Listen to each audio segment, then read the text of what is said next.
We have two choices at this moment.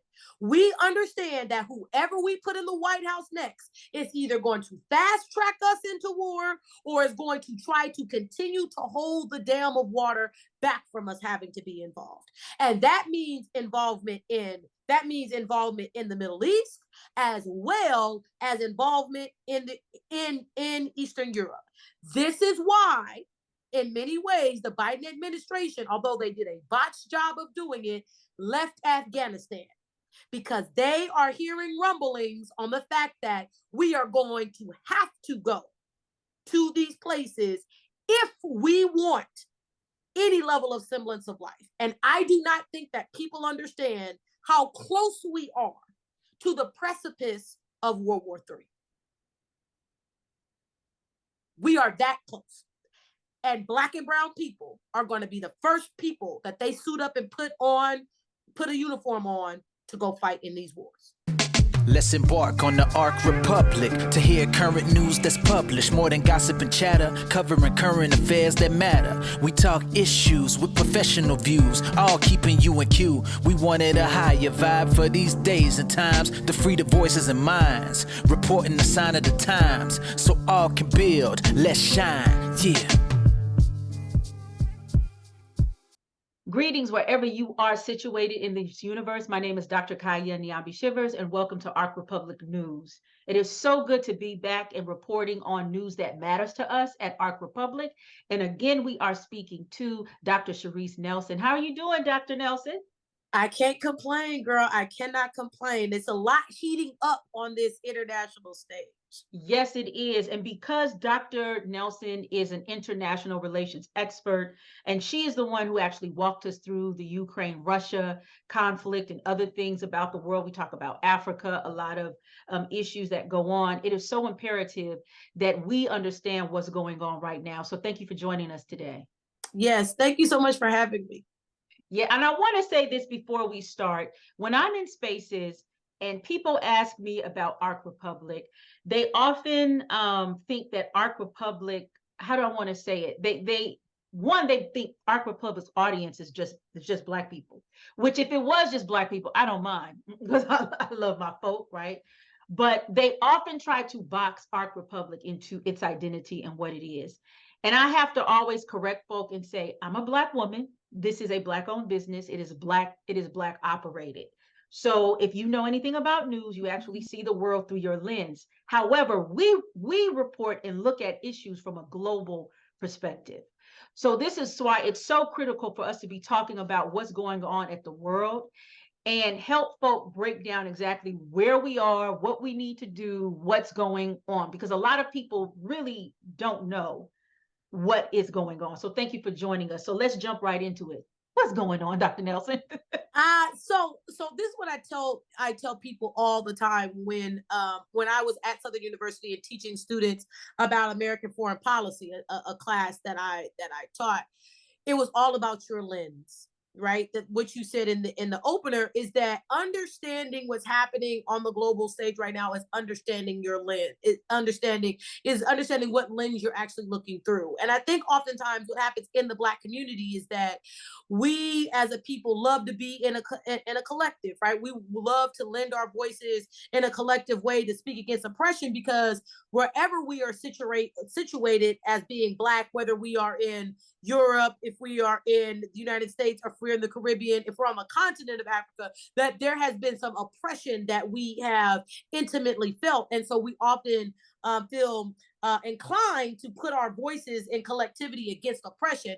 And so what I really love to do is to get everybody to understand that how we see everything is through this lens. And that lens in many ways is established by the understanding of international organizations, right? Is that after World War II, we get what's called the United Nations, which is a stronger league of nations, which really is kind of like the governing and the government for the entire world, right?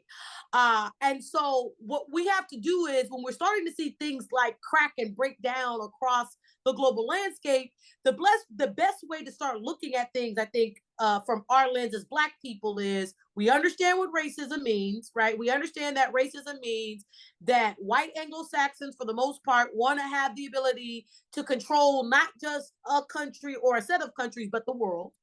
And that then there are maneuvers and movements that are used to then best do that, either directly or indirectly. And those actions happen and often start at the United Nations. So I think that's the first thing, is getting people to understand, is that oftentimes we that are smart want to get people excited about all the pieces, right? Well, this piece happened and this piece happened. No. Let's deal with the overarching understanding that the international global landscape is governed in many ways through perception, number one, and that perception is shaped by what these countries do on the international stage through these international organizations. Thank you for that. I wanted to start with maybe kind of a breakdown. There's other conflicts that are going on in the world. There's a whole bunch of stuff going on in the world. What makes the Israel and Hamas, maybe / Palestine one, so critical right now? Okay. And one of the biggest reasons it's extremely critical right now that people, I think, are missing is the loss of the Wagner Group, or the Wagner Group, that was essentially dismantled once their CEO died in Russia. Now, died under some conspicuous circumstances, but died nonetheless, right? And died after he tried to, some say run a coup, some say not, right? But after the CEO's and I can't pronounce his name correctly, which is why I don't say it. But the if you look up the Wagner Group, right, you'll know that this CEO started off as Putin's chef, right, and then started off as Putin's chef, and then blossomed into this organization or company that then became like a mercenary group that then waged war throughout the world, through arms dealing, through boots on the ground, etc. And that's called the Wagner Group. So the Wagner Groups created a vacuum in many ways that has now precipitated this Israeli spotlight, this Israeli Palestinian Middle East spotlight again. That's a web. That's a web. But I think the center block of that is the loss of the Wagner Group, and then the response from the international community because of that. So yeah, so I pulled up his name. It's Yevgeny Prigozhin, something like that, right? So he's dying sometime in August. He died in August. So this is very recently. All right. Okay. So he died in August, right? Okay. So and so the Wagner Group was supplying arms, supplying support. So let me back up. Because we are now now the world is governed by an agreed upon a set of rules. There is something called the War Doctrine, right? There is crimes against humanity, right? There are rules for how you engage in war, and those rules apply to sovereign states, meaning they apply to militaries. They don't apply to groups like the Wagner Group, right? Because they are then what is known as a private paramilitary force, or they're a private military force, and so they're not necessarily governed to the same world rules as if the United States Army, or the Israeli Army, or the Qatar Army, or the Saudi Arabian Army, right? Every country has its own army, but your army in many ways has to then subscribe to the rules of war that's been established inside of a UN resolution, inside of a charter. So I want to start there and say that the Wagner Group, or groups like this, are necessary, because if I want something done that can't, quote unquote, be legally done inside of the framework of how the world says that war should happen, then I bring in a group like this. And we have seen this group all over the continent of Africa, right? They've been all over the continent of Africa. They've been in the Ukraine, and they have supplied from an ammunition perspective, people in the Middle East. Okay. So this group, and they've been in South America, right? They've also provided arms and provided support in Venezuela, right? So I want to get you guys to understand that this group, in many ways, was before the death of their CEO, was operating all throughout the world, and at any point in time could be dropping off weapons to then create powder kegs in places for some level of gain. And what I want to say is that Hamas attacking Israel after the death of the CEO of Wagner Group is not by accident. Hamas attacking the Israel's during a holiday was not by accident. Doesn't happen by accident. While Bibi Netanyahu is trying to eradicate the judicial system inside of the country that would make it so that he doesn't have to ask them to go to war. Hamas did not attack Israel. It was timed at a particular point while the Ukraine is literally coming to the United States and asking us for more money to fight their war, right? None of these things are by accident.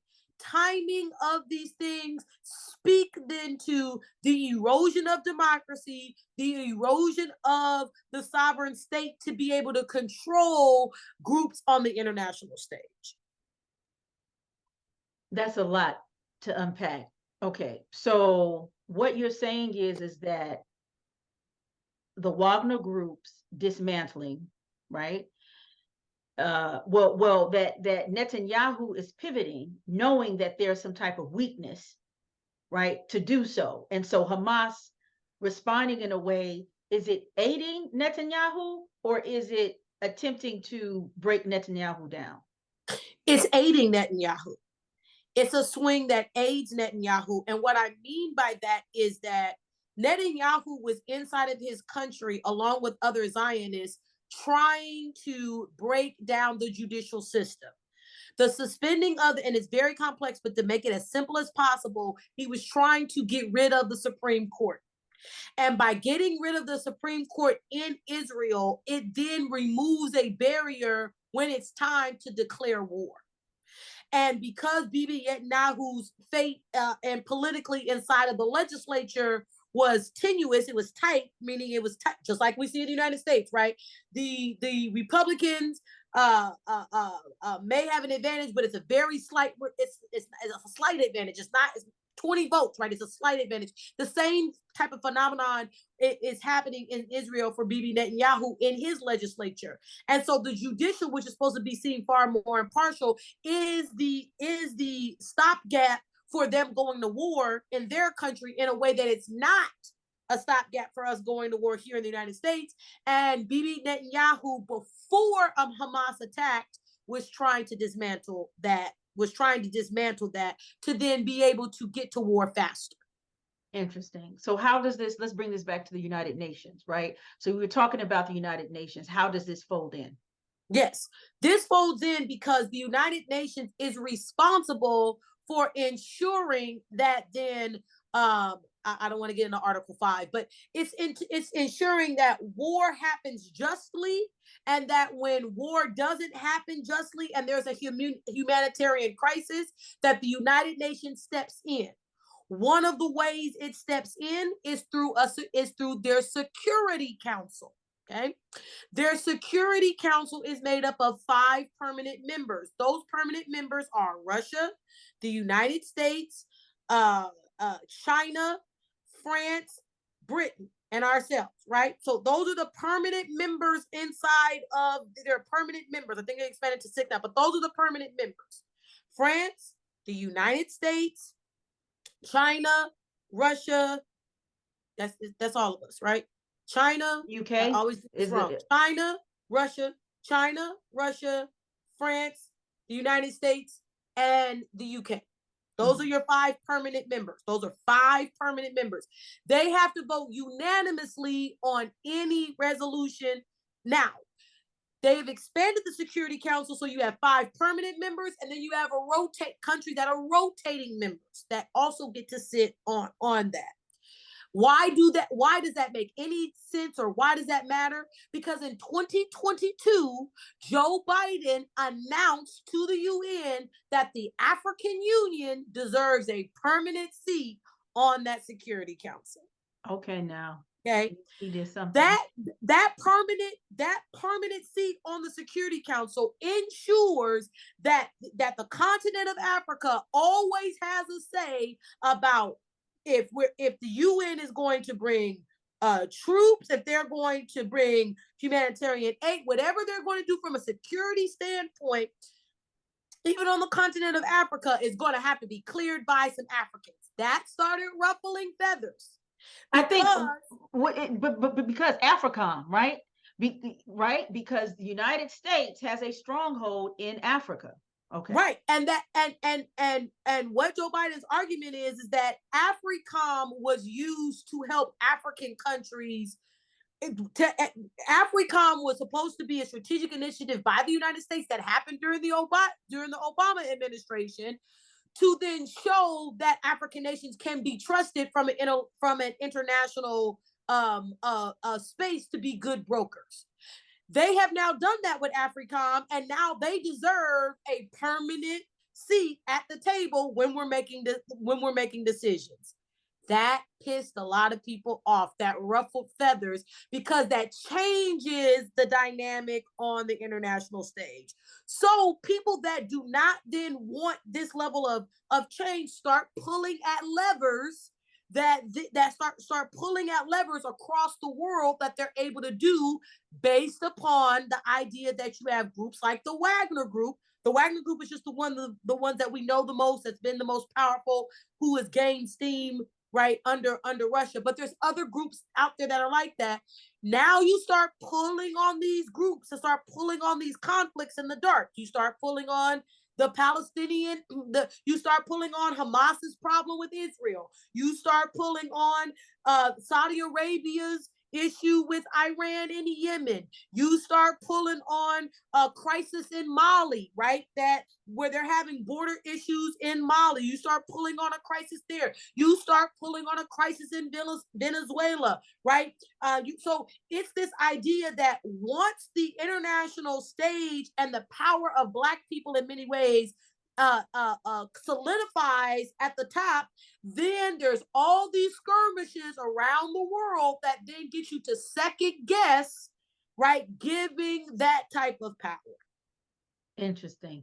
Oh, this is the tangled web that somebody weaves, right? So we're going to get more into the weeds of that. But the question that some people might be asking as they're learning about this very complex nuance, here we go, right, web of relationships and breakdowns is that how do I, as a Black person in America, what does that mean to me, and why should I care?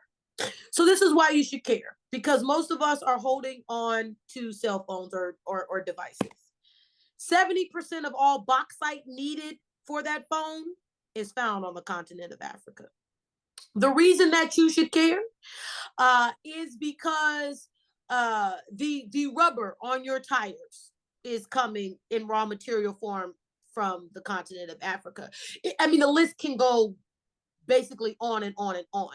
All of the minerals and the things that we're finding, not diamonds, not rubies, not things that we think are luxury items, things that are playing a direct role in our ability to have the lifestyles that we have. Those minerals are being harvested primarily off the continent of Africa. And if instability is the functionality of the day on the continent, to ensure that certain Western powers or Eastern powers or Russian or middle European powers get to have a say and a control in where those minerals go, it then directly affects us as Black people about being able to get those products, about being able to create business structures around them, to be able to thrive in our own countries on top of disease. That's outside of disease, which we understand that was immediately affected with us, that immediately affected us with COVID, right? That's outside of disease. We're not even talking disease. I'm just talking about raw materials that we need to live our everyday lives are coming from that continent. And if they destabilize those areas, or if destabilization is then the order of the day, then the way of life that we understand is gone.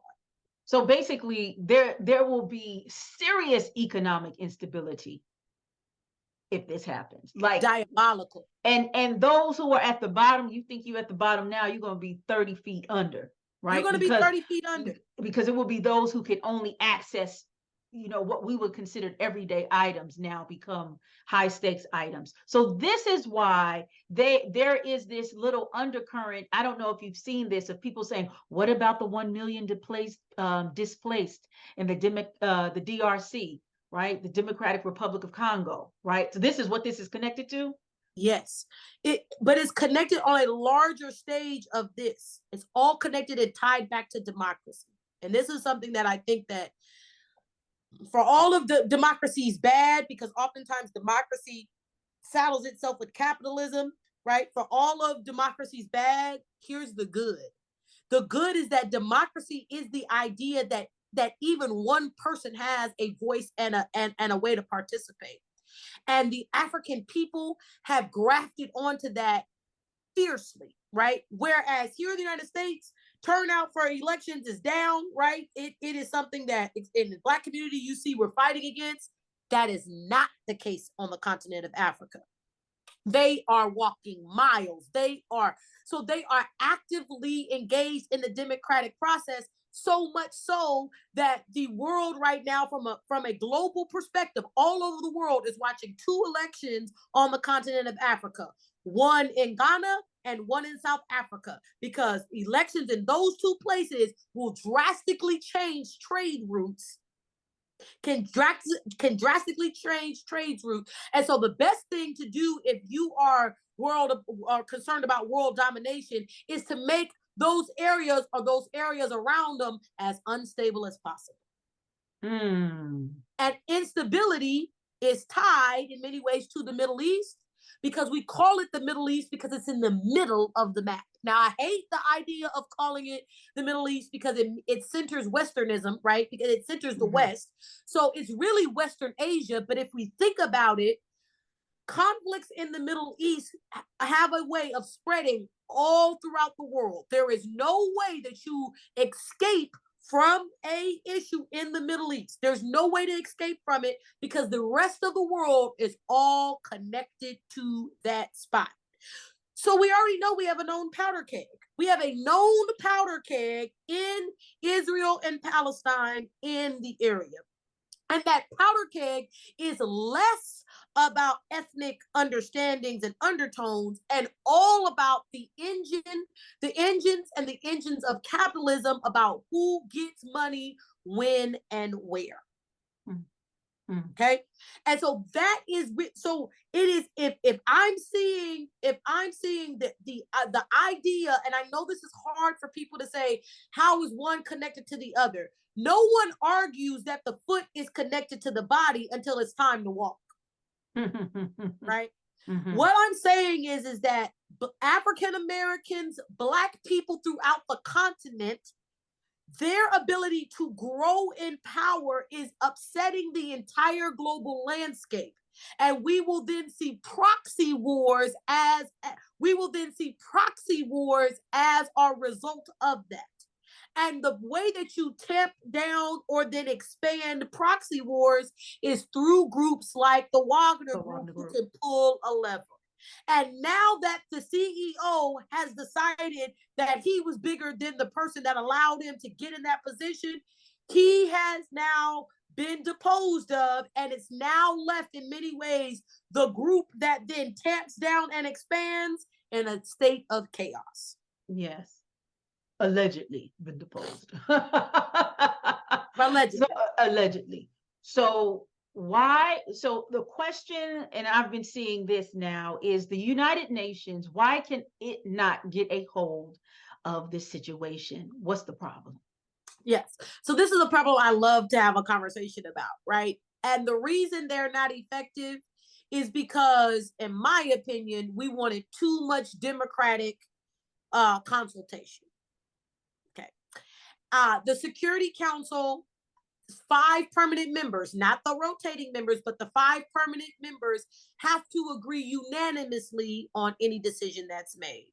Now, we've named those 5: the United States, Russia, China, France, and the UK. In the last vote that we just saw, as far as essentially asking for a ceasefire in the region, you had the United States voting against, you had the UK abstaining, you had China voting for, Russia voting for, and I think, and then France voting against. I think France hopped on our side, and then the UK. Yeah, I think the France hopped on our side, and the UK abstained from voting. So even in a place where everybody's connected, you cannot get to a resolution about what to do. And so in many ways, the idea that a permanent council then makes this decision, or these 5 permanent members make these decisions, I think there needs to be a rethinking about that. Mm-hmm. That then allows all of the members, in many ways, it allows all of the members to make this decision versus just the permanent 5. Now, the pushback against that is the permanent 5 put up the most money as far as allowing the UN to function, which was why during the Trump years, people in the United States were very nervous from a global perspective when he said he was going to stop funding NATO and stop sending his dues to the UN, because it would then remove our ability to then have a lopsided amount of influence inside of that Security Council and the UN as together. So one of the biggest reasons that these 5 members are permanent is not just because they're the world powers and we decided. No, it's also because they put up the most amount of money. Thank you.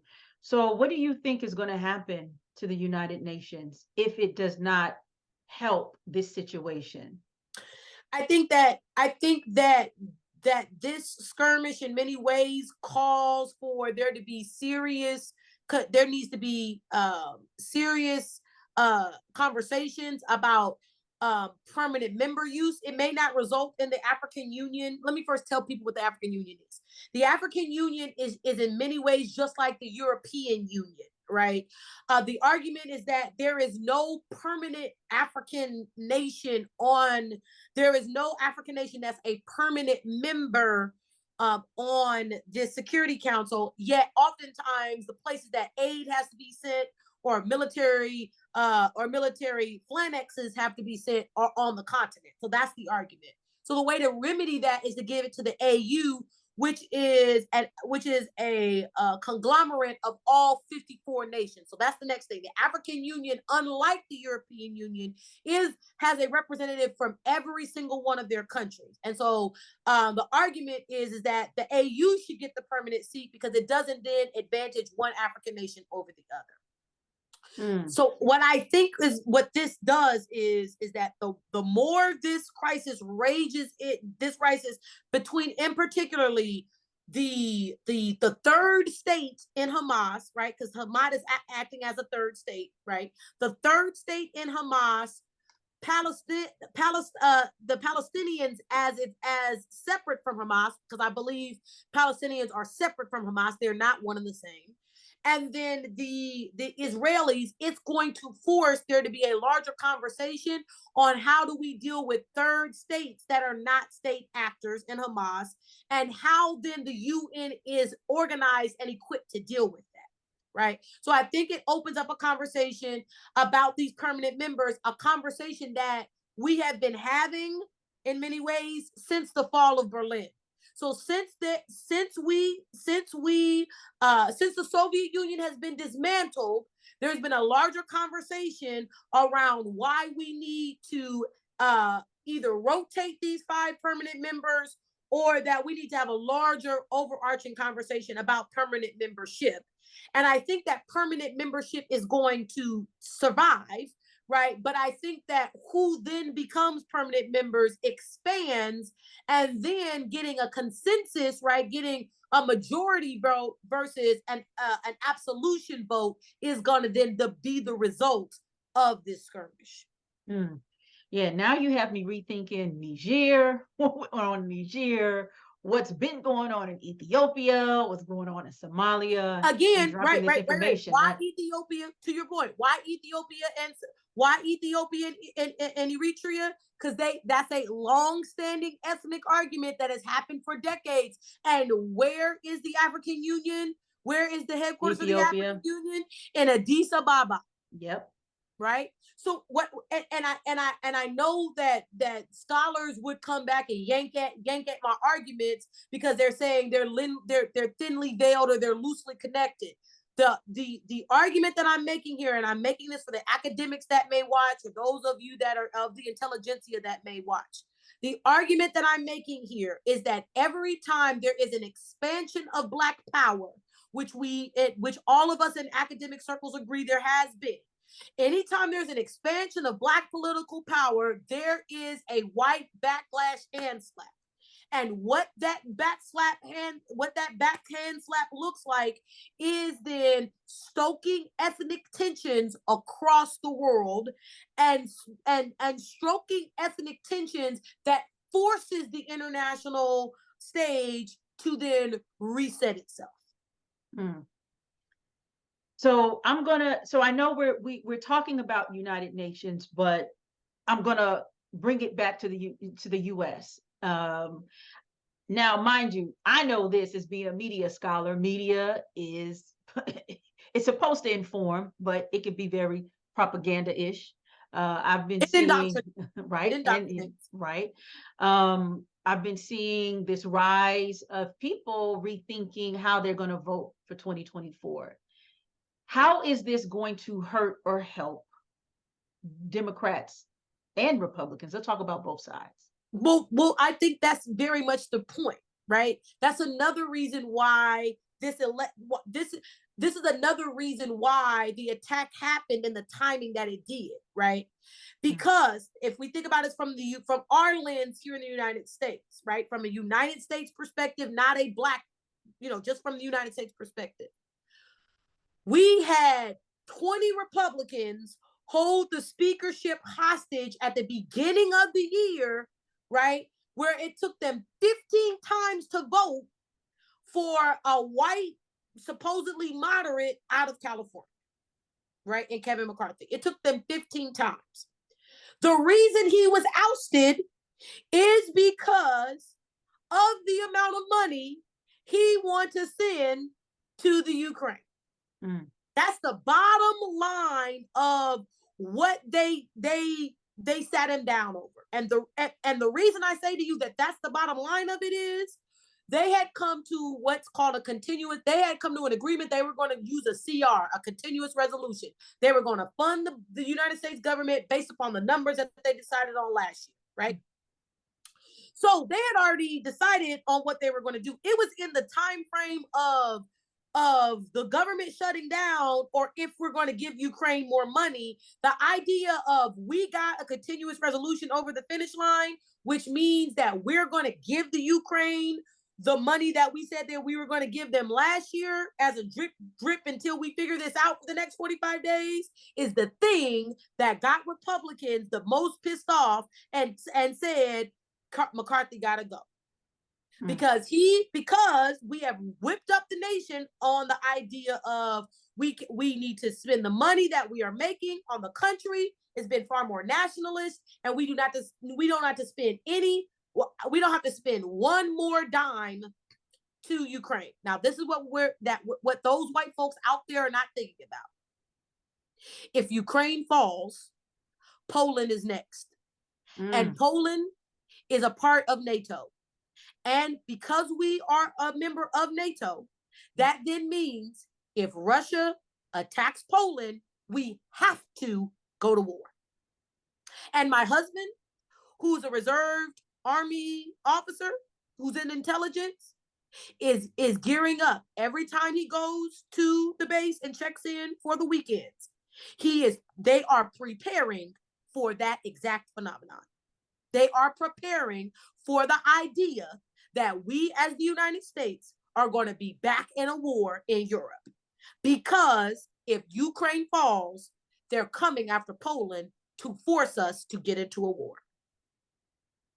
So we have to understand that the decisions that we are making as a country about who we're going to elect and who we are not going to elect is going to either fast track us into war or try to keep holding up the dam until the water subsides. We have two choices at this moment. We understand that whoever we put in the White House next is either going to fast track us into war or is going to try to continue to hold the dam of water back from us having to be involved. And that means involvement in the Middle East, as well as involvement in Eastern Europe. This is why, in many ways, the Biden administration, although they did a botched job of doing it, left Afghanistan, because they are hearing rumblings on the fact that we are going to have to go to these places if we want any level of semblance of life. And I do not think that people understand how close we are to the precipice of World War III. We are that close. And Black and brown people are going to be the first people that they suit up and put a uniform on to go fight in these wars. Thank you, Dr. Nelson, for your perspective. Let's embark on the Ark Republic to hear current news that's published. More than gossip and chatter, covering current affairs that matter. We talk issues with professional views, all keeping you in queue. We wanted a higher vibe for these days and times, to free the voices and minds, reporting the sign of the times, so all can build, let's shine, yeah.